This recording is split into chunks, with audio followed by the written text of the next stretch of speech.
I just wanted to thank everyone who voted in my poll on the last video, making it my most commented on video to date.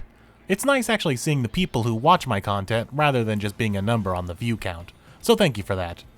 And since the question did come up a few times in the comments, yes, all of these Break Week videos will happen at some point. This was just a vote on which one I do first for the upcoming Break Week.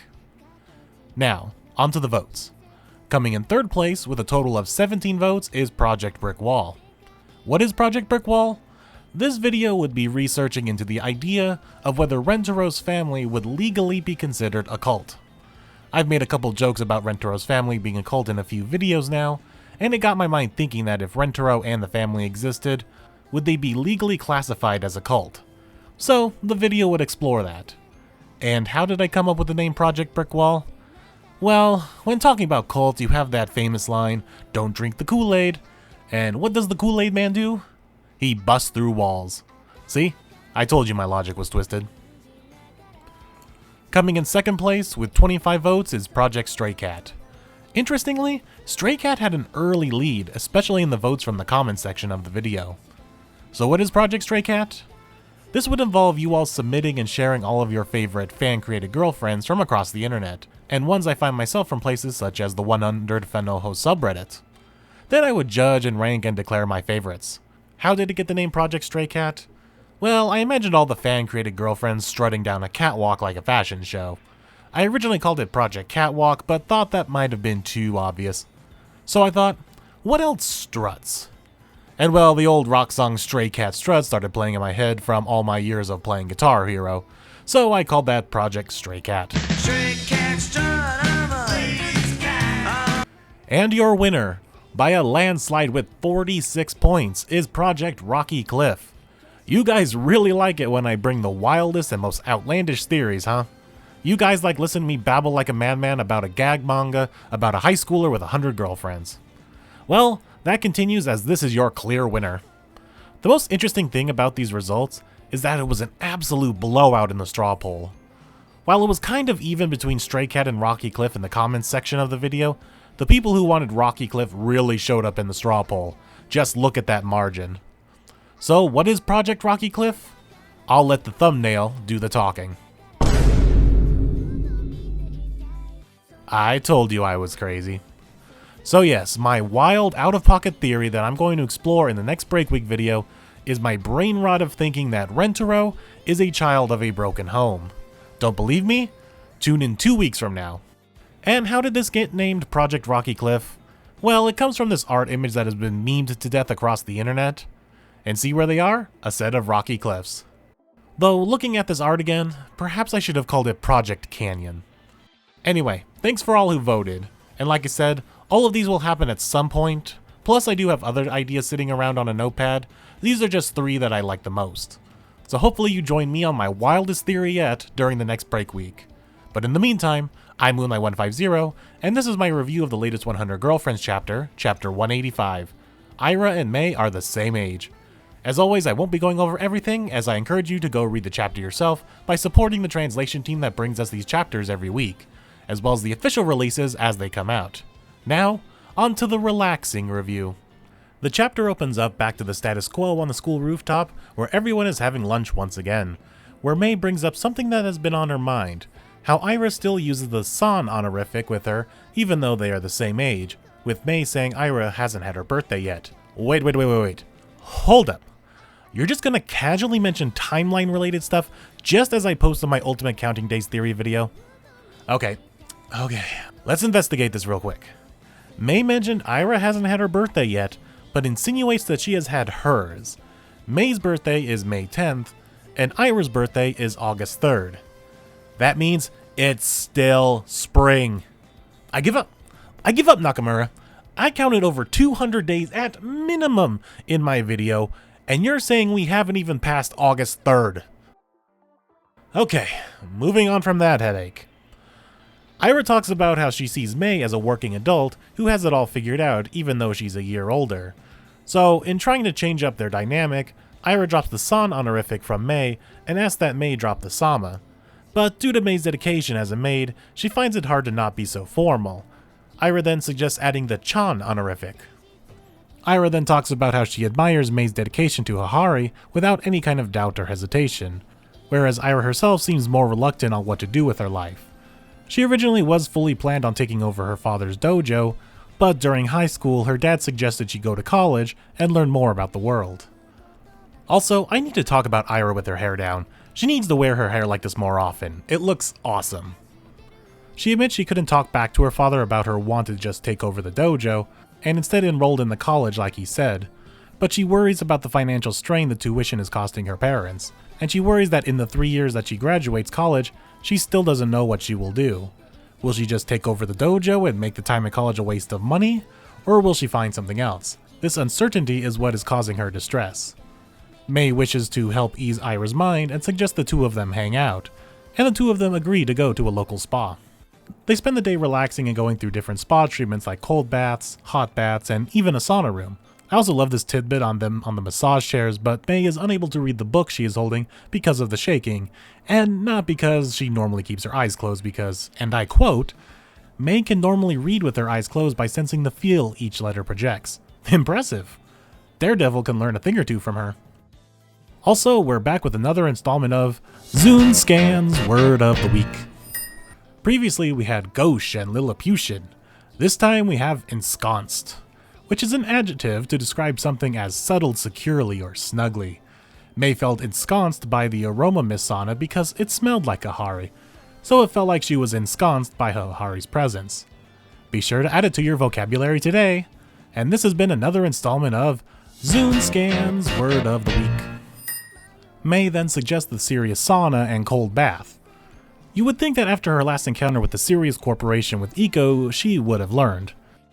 Aira's indecisiveness comes again as she hesitates to do something like pushing yourself past your limits like that.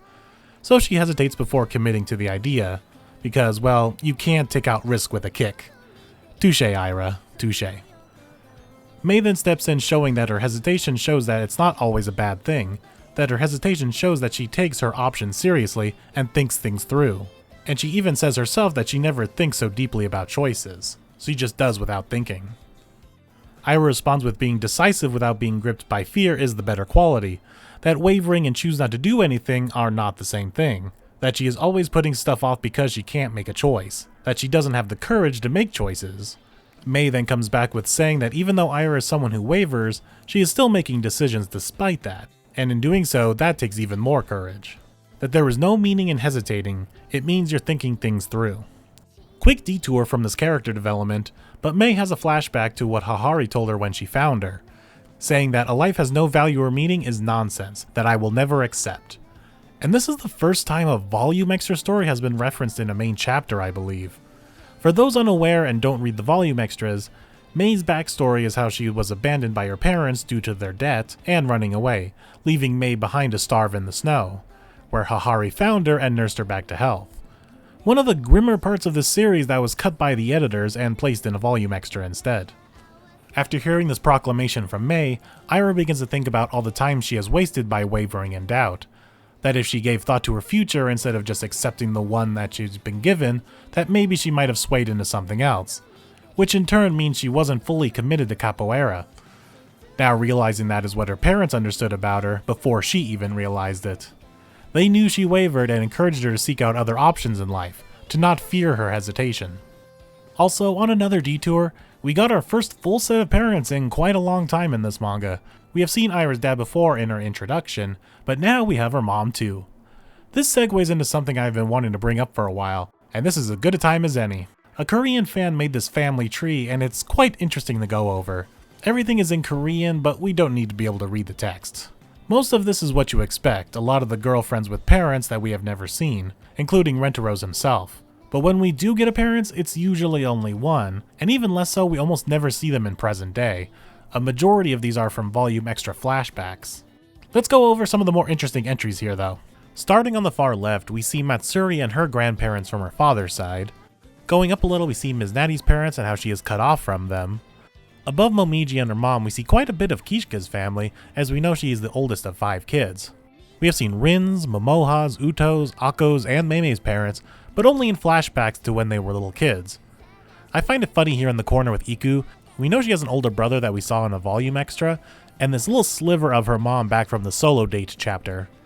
Moving on to the right side, we have seen the entirety of Karane's family, and in present day too, with her siblings, parents, grandparents, and even niece and nephew.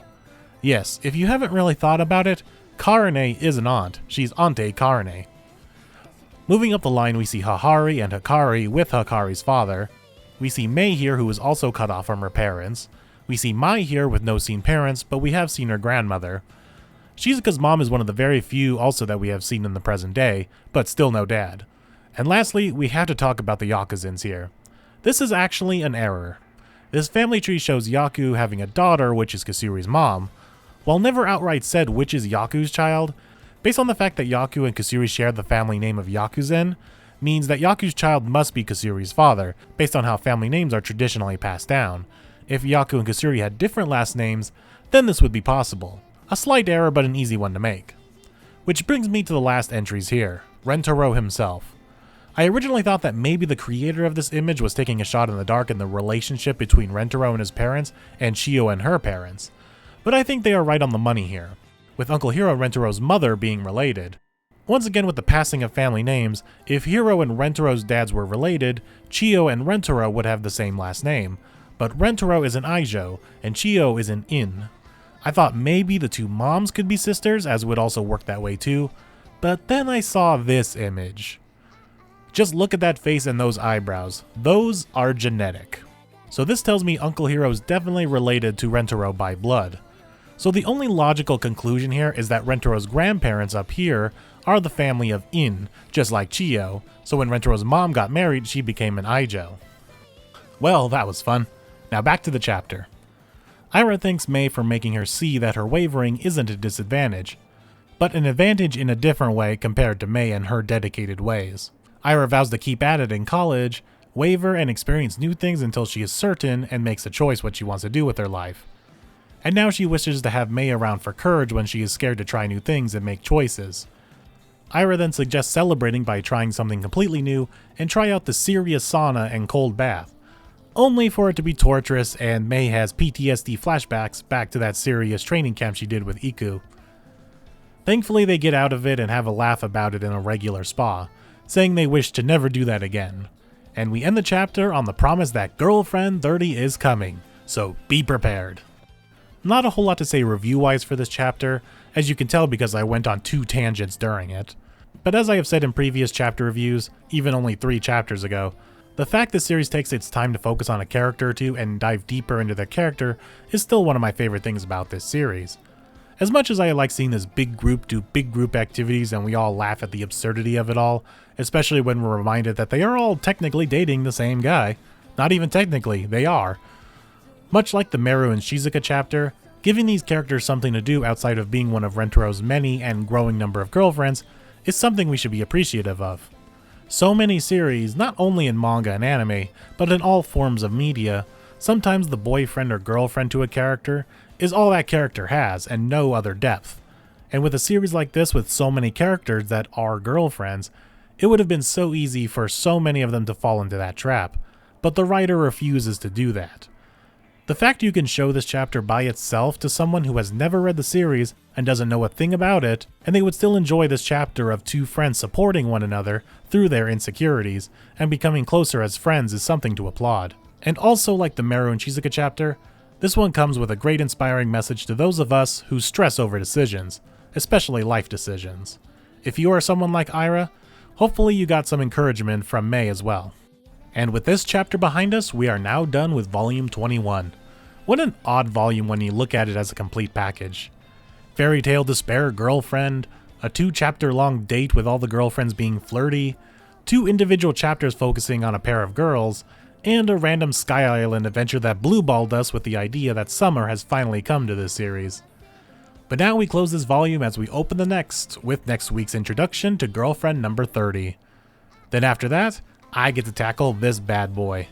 Hopefully you're excited as I am. I've been Moonlight150, and make sure to like, comment, and subscribe. We just recently hit 1,200 subscribers, so thank you for that. And if you haven't yet, I added another harem rom-com to my lineup of coverage videos where I put out a review of the premiere chapters 1 and 2 of I Can't Choose a Childhood Friend. If you're a fan of 100 Girlfriends, you'll probably like this series too. So if you haven't seen my review of that, here's a link. And I will see you all next week with Girlfriend Number 30.